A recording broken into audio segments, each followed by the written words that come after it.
یہ انگریز نے اپنی کتابوں میں لکھا ہے، انگریزی ایک کتاب ہے، اس کا ہم مطالعہ کر رہے تھے تو اس کا ہم نے ٹرانسلیٹ، اللہ کا شکر ہے کہ ندوے میں انگریزی کی تعلیم اچھی دی جاتی ہے، تو ابھی بھی اللہ کا شکر ہے کہ کوئی اگر انگلش کتاب دے دے تو اس کا ترجمہ کر سکتے ہیں۔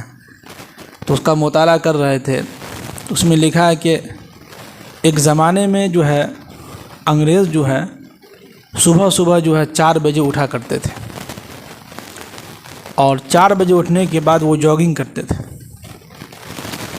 اور اس زمانے میں مسلمان جو ہے صبح 4 بجے مشاعرہ سن کے سونے کے لیے جاتے تھے۔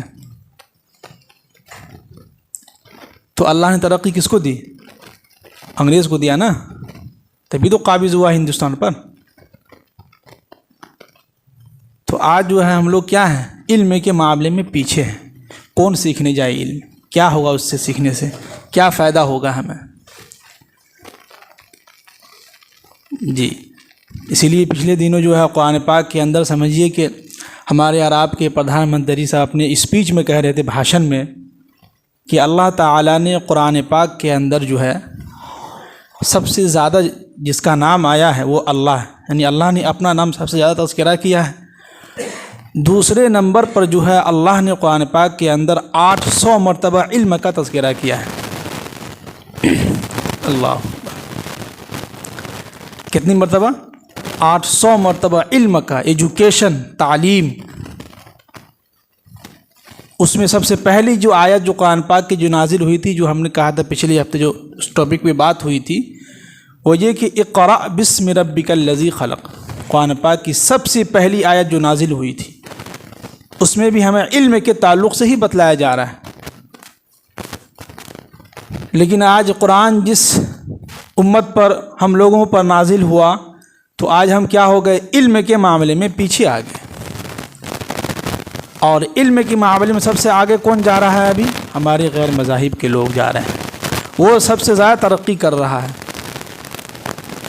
پوسٹ آفس میں بہت کم مسلمان آپ کو ملیں گے جو اس میں کام کر رہا ہوں، بلاک میں آپ کو بہت کم ایسے مسلمان ملیں گے جو اس میں کام کر رہا ہو، ہے ہی نہیں ہے۔ میٹرک کیے، انٹر کیے، اس کے بعد دلی ممبئی چلے گئے، ہمت ہار گئے۔ تو علم ہم سیکھتے نہیں ہیں۔ بہت اچھی بات جو سمجھیے کہ مطالعہ کر رہے تھے کتابوں کے اندر، جو ہے کہہ رہے تھے کہ ایک چائے ہے، وہ چائے اگر ہم پیتے ہیں ڈھنگر پٹی میں جا کے تو اس کی قیمت کتنی ہے؟ 5 روپے۔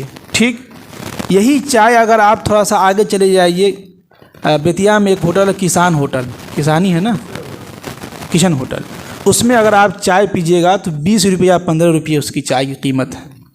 چائے وہی ہے، پتی بھی وہی ہے، چینی بھی وہی ہے، لیکن کیوں؟ اس لیے کہ وہ وہاں پہ اے سی لگے ہوئے ہیں، ٹیبل صاف ستھرے ہیں، جگہ ایک دم صاف ستھری ہے، تو جگہ بدلنے کی وجہ سے کیا ہو گئی؟ قیمت بڑھ گئی۔ اسی طرح ہم نوجوانوں سے بھی کہتے ہیں، اکثر لوگوں سے کہتے ہیں، آپ جس کے ساتھ بیٹھیے گا، جس جگہ آپ بیٹھیے گا، آپ کی اتنی ہی عزت گرتی جائے گی۔ آپ اگر اچھے لوگوں کی صحبت میں رہتے ہیں، اچھے لوگوں کے ساتھ بیٹھتے ہیں، آپ کا دوست نیک صالح ہے، محنتی ہے، علم والا ہے، اس کے ساتھ آپ بیٹھتے ہیں تو آپ کی عزت بھی اسی کی جیسا ہوگی، آپ کا بھی مقام اسی جیسا ہوگا۔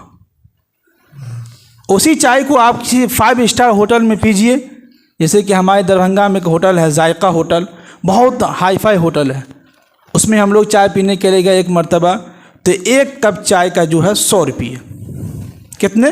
100 روپے۔ کپ وہی ہے، چائے پتی بھی وہی ہے، چینی بھی وہی ہے، صرف جگہ بدل گئی۔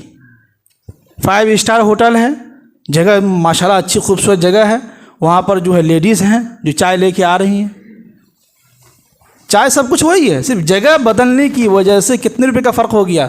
کہاں 5 روپے ڈھانگر پٹی میں چائے، کہاں 5 اسٹار ہوٹل میں 100 روپے ہو گئے۔ سمجھ رہے ہیں نوجوان؟ جی بہت سارے نوجوان جو ہے علم کے معاملے میں بہت پیچھے۔